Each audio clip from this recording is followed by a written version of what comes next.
Welcome to D.I.Y. Automotive School with my friend Pete and Minnie, the body shop girl. It's everything you need to know about cars and more. What we got here, we got a Harbor Freight item that I'm going to do a review on. And what it is that we have is, if you look right here, it's a portable soda blaster.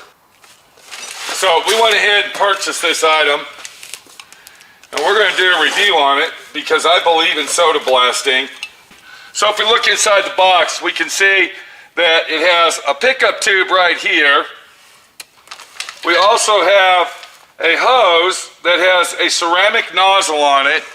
That's approximately 4 foot. That's a 4-foot hose that is supplied with it. And you also get one ceramic nozzle. If we open this up, first thing we talk about is personal safety. The next thing is the care of the tool itself. The most important is instructions pertaining to a risk of fire, electrical shock, and injury. They're covering their ass here. One more thing, this is made by Central Pneumatic, not Chicago Pneumatic. Don't get them mixed up. Chicago Pneumatic is actually American made. CP, that's the original CP for anybody that wants to know this. Chicago Pneumatic. Okay, that was made in Illinois. So let me get this put together, and then we will test it out and see how good it works. All right, we got our unit together. Let me go over a few things that I found that I don't like already about the unit before we even put our soda in. First of all, the bracket holding the regulator, air pressure regulator on is great. It's made out of metal. But the nut that actually holds the regulator on itself is made out of plastic. This is our pickup tube. This gets screwed inside. You can see where I screwed it in. And this is what sucks up. Okay, look at the little holes there. All right, I'm thinking to actually use this properly, we might have to take a drill and drill those holes a little bit bigger. This is the only place to put your soda, right here. Let me show you that. Another thing I didn't like, I don't know if I mentioned this, I don't like the way that this pressurized tube hooks onto here. Every time that you put soda in it, you have to remove this. So it's kind of a rinky-dink situation. Here is our plus and minus pressure for our unit. So what we're going to do now is we are going to attempt to pour some soda inside that little hole without spilling this. I'm going to go ahead and see if I can get this in without using a funnel, and I can tell you it's not going to be fun. Okay, I haven't even got a little bit in there yet. I'm still working on getting it in here, and it's not looking good, guys. So far I'm not happy with this machine, and I personally really don't even want to try it. I'm already disappointed in this, the way that you got to put the soda in here. It takes forever. I mean, even doing this is just, it's ridiculous. It's a cheap engineering situation here. Okay. All right.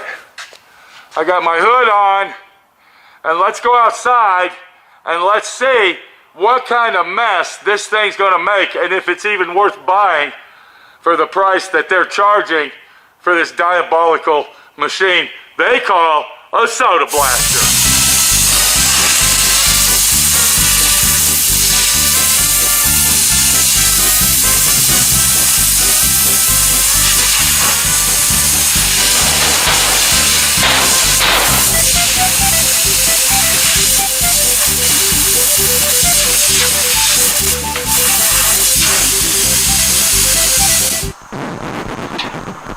Okay, it worked for approximately, I would say, 4 seconds. Is this item worth it? I'm going to go ahead and say it. I'm going to tell you right now, no, it's not. It's a piece of shit. Do not buy this thing. Let's try it again.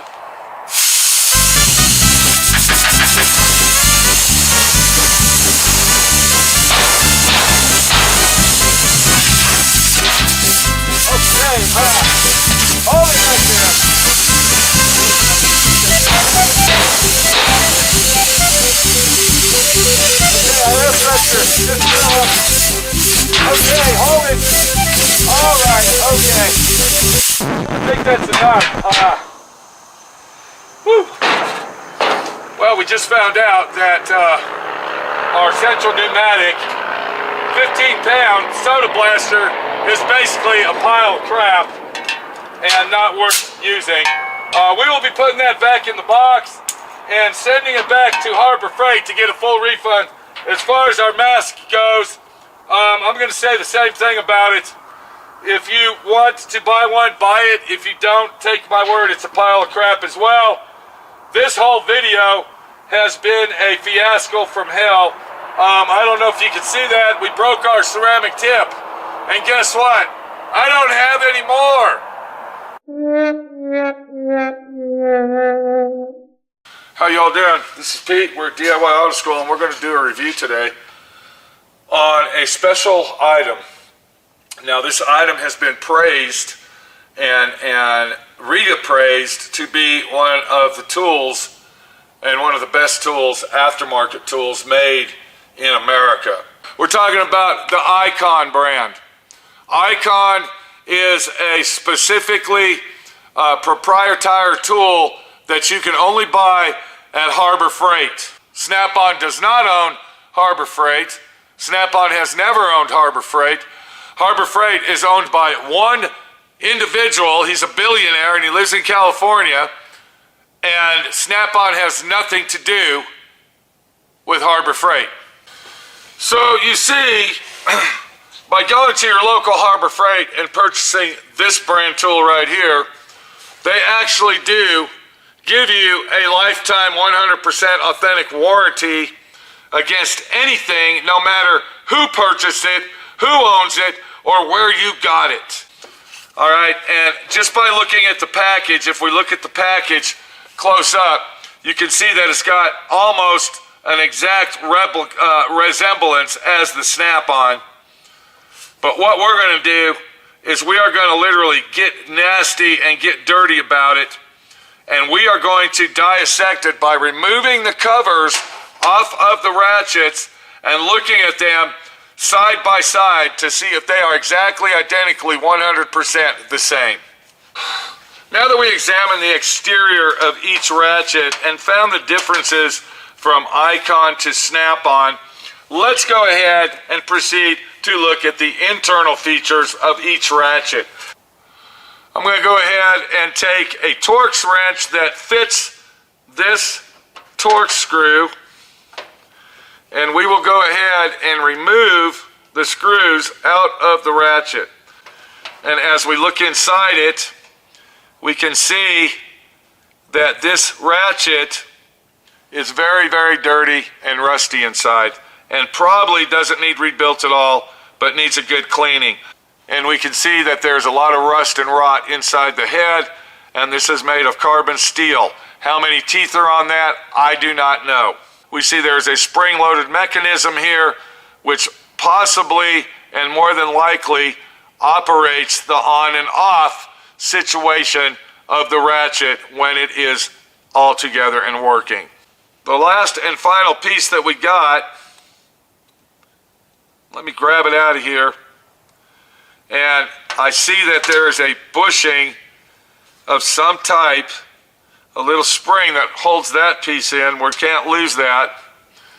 Okay, there's that piece there. We're going to set it over here, because I think the problem with this ratchet is it actually needs to be cleaned out, and that's what I'm going to do. And then once we get that out, of course, we can go ahead and take our flipper switch, which is our on and off switch, out of the Snap-on ratchet. We're going to set that aside, and now what we got is a bare housing of a 3/8 drive Snap-on wrench. So we will now proceed to remove the internal parts of our Icon ratchet, and we will go ahead and proceed to remove this. And I notice that the screws are very hard to get out. You can clearly see that the Snap-on screw is bigger and beefier in diameter and also longer than the Icon screw. And I notice that the cover comes off of this very easily with no problem whatsoever. And if I flip it over, I also see that the spring that holds the cover down and puts pressure on it is not a spring at all, but is a wave washer.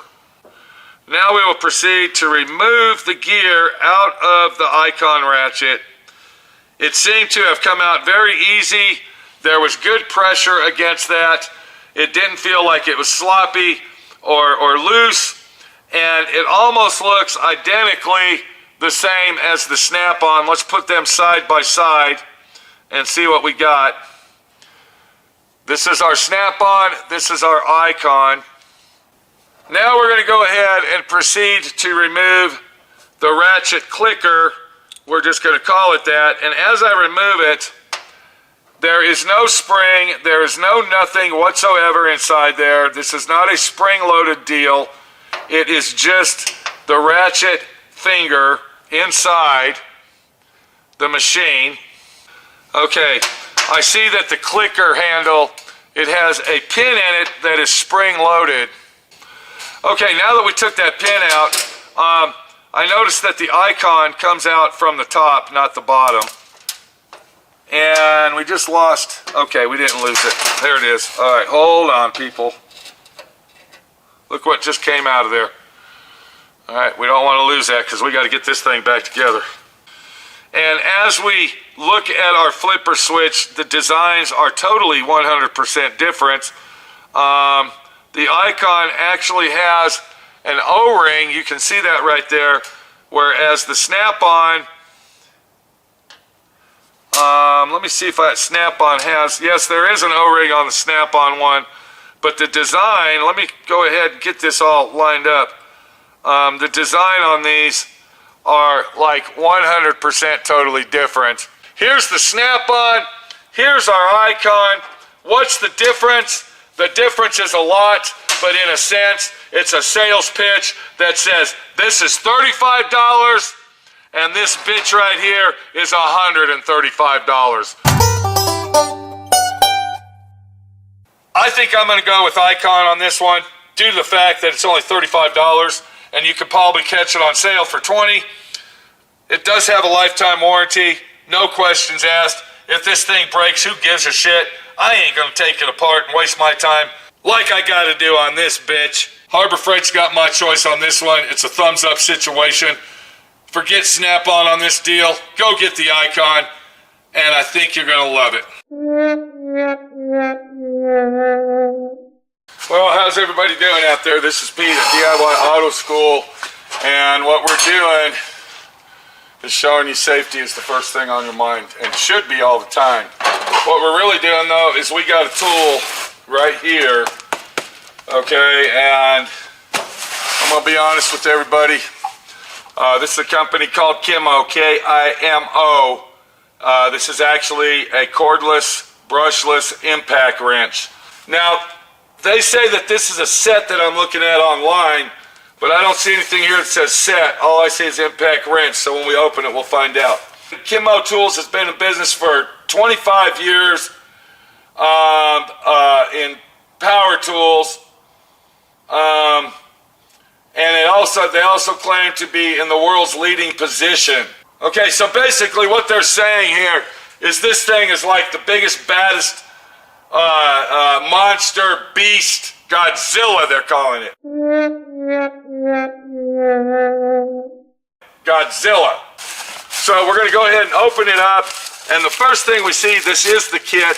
It comes with a nice shiny chrome extension sockets.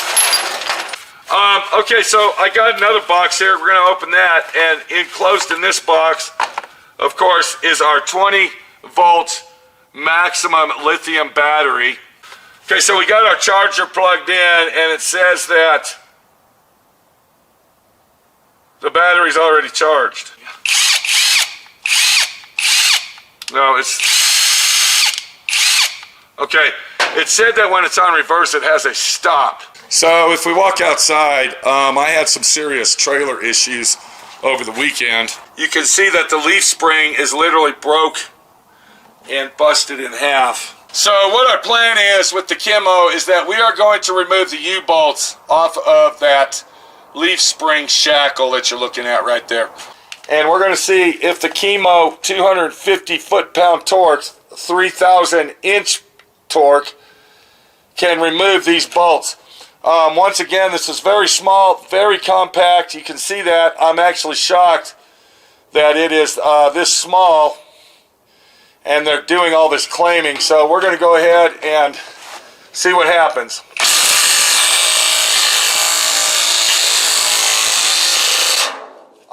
Are you seeing what I'm seeing? Can you see this, people?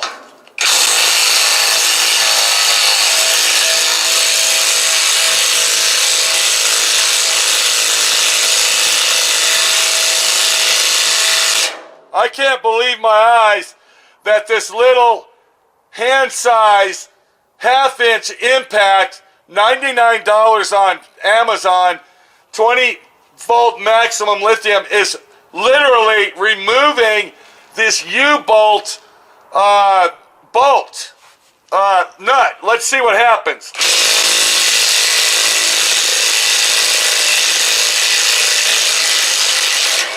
Look at that. Look at that. Can you see what just happened here, guys? Okay, this is Pete, my friend Pete, your friend Pete. What you just saw here was unbelievable. I don't believe it myself. Like I said, if there's anybody out there that works on trailers or heavy equipment that I just did, I want you to leave a comment that getting them bolts off that I just got off with this little thing is horrendously unlikely, or should I say horrendously likely impossible. And if I tell you it's good, believe me, it's good. Right here. Take it easy, guys.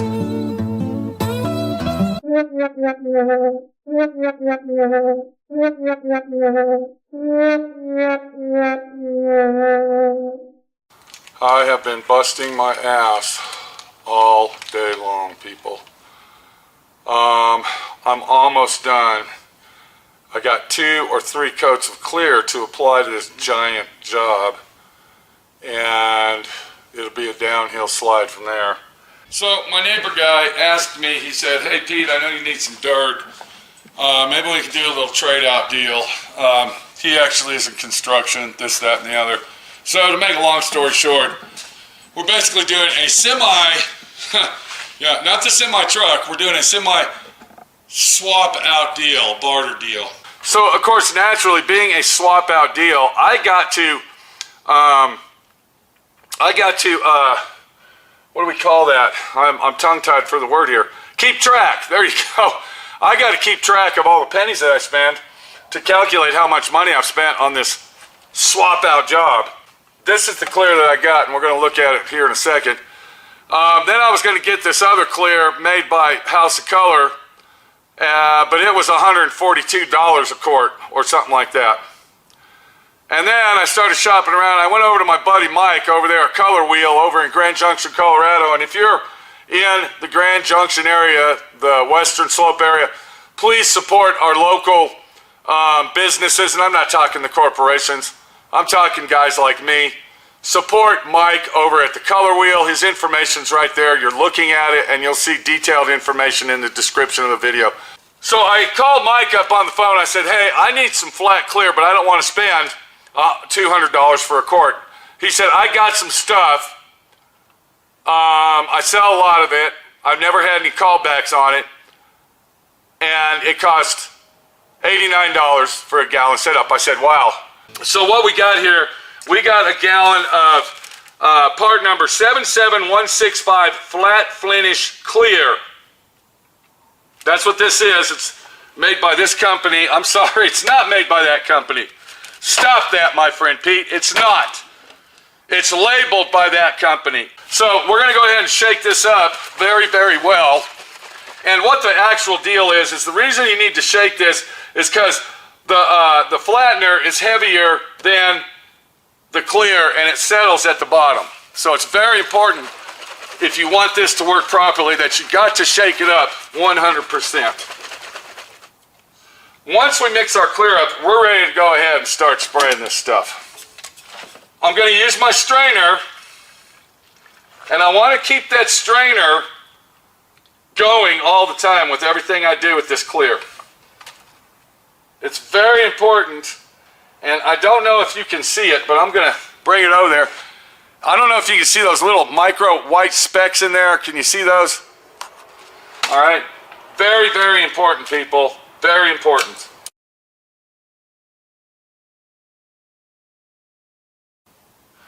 Okay, so it's the next day. I actually put the truck back together. We went ahead and let the clear dry overnight. Let's take a look at it and see what we got. And can you kind of get a sheen where the light will kind of... So it's really not super flat blank. It's more, flat. It's not super flat. What it is, though, it's basically a semi-gloss. It lays down smooth. Minimal orange peel. I don't even see any orange peel in it. Would I use this on my car, my show car? No, I would not use this on that.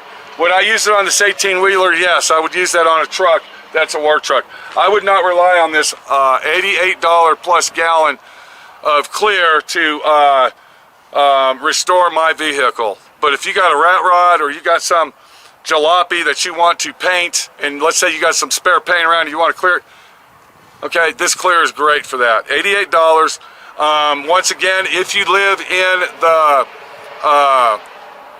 Western Slope, thank you, Minnie, she wasn't supposed to talk. The Western Slope area of Colorado, Utah, and surrounding states, contact Mike or Steve over at Color Wheel. They sell this stuff, $88. I think it's worth 88 bucks.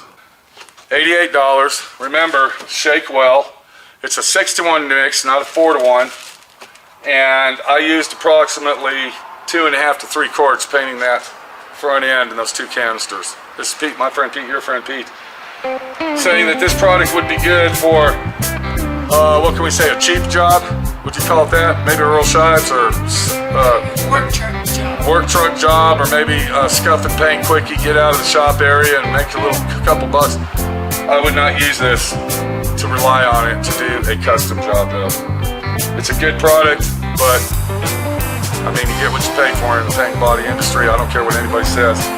And this is an item right here. You're getting what you pay for. Alright, how y'all doing out there? This is Pete over at D.I.Y. Auto School. I like to do tool reviews. Tool reviews are important because you, the consumer, that includes me as well, wants to know what we're paying for and is the tool worth even getting. Now, a lot of questions I get is, my friend Pete, I don't have an air compressor. I want to do body work. Can I use electric tools to do the job? Yes, you can if you have the right electric tool.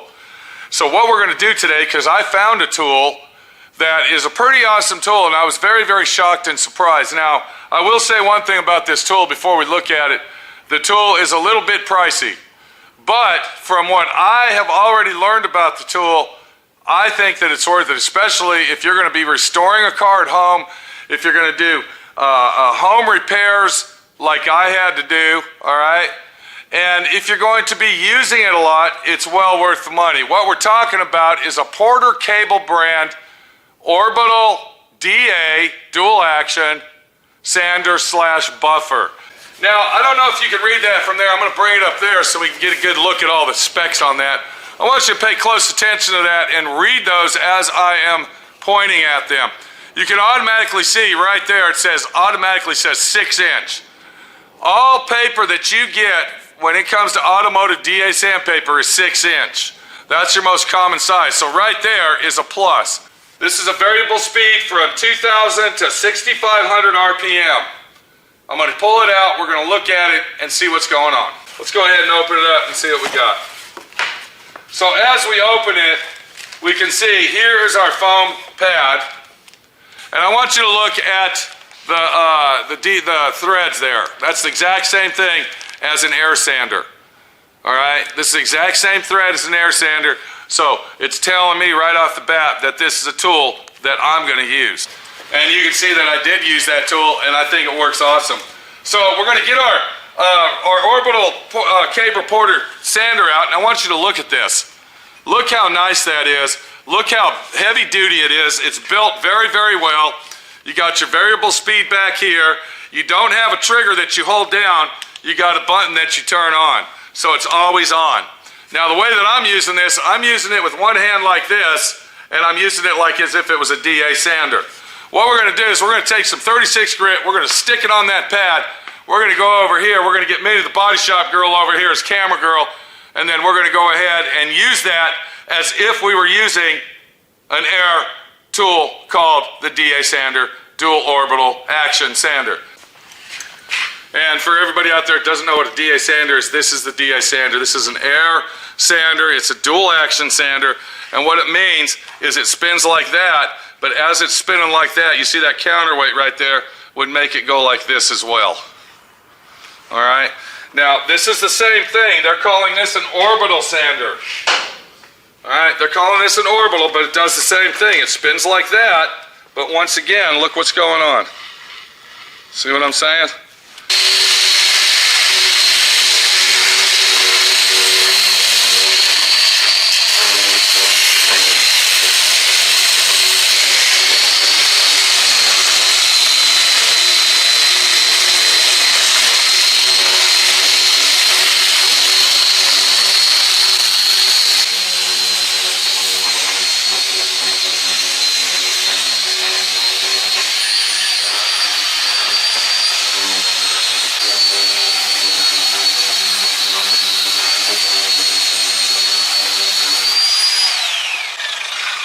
Okay, what you just saw is me using an electrical DA sander. What? An electrical DA sander. Okay. This is an electrical DA sander. I would recommend doing this for body work. Now, let me show you something over here. If Minnie could get a good look at all this. Look at all these dents we got on this car. Can you see all that? Everywhere. The whole car's just riddled with hail damage. This tool right here would be perfect for that. All right? Okay, so we're going to keep it on high. I did find out that using it on high when you're using it as a sander is the best speed to use. When you use it on low, it kind of rips it instead of sands it. So let's get this baby finished out so we can get some primer on it. Minnie the body shop girl. One more thing I want to show you is look. See how they have that protected? So when you have your hand around it like this, all right, and the reason I want to show that to you, hold on a second. All right, this is why I want to show that to you. When you're using a DA sander, where's my air hose? Here we go. All right, the reason I wanted to show that to you is because when you're using a DA sander, look at this right here, watch. You get your hand in there, and that thing hits your hand, and I'll tell you what, you see that weight right there? See that little weight? You get your hand in the way of that and hit your hand with that thing. Have you ever done that? No. Well, let me tell you something. You're going to be feeling it for about 4 or 5 days, okay?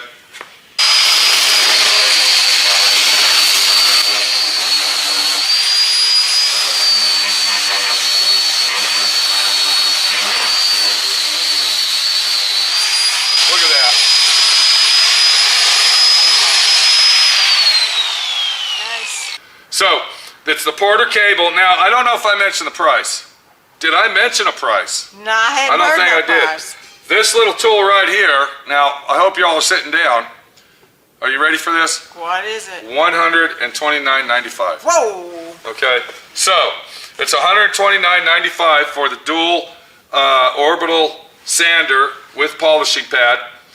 But once again, if you're doing a lot of work or possibly working on a show car or something like that, and you need a sander, because I get a lot of calls for people that don't have air compressors or what can they use. I'm telling you, this is the tool for you. This is Pete. This does not come with it. No, the paper doesn't come with it. Okay, this comes with it right here. This is the situation. Oh, and just to let y'all know too, this little machine is not necessarily just for automotive use.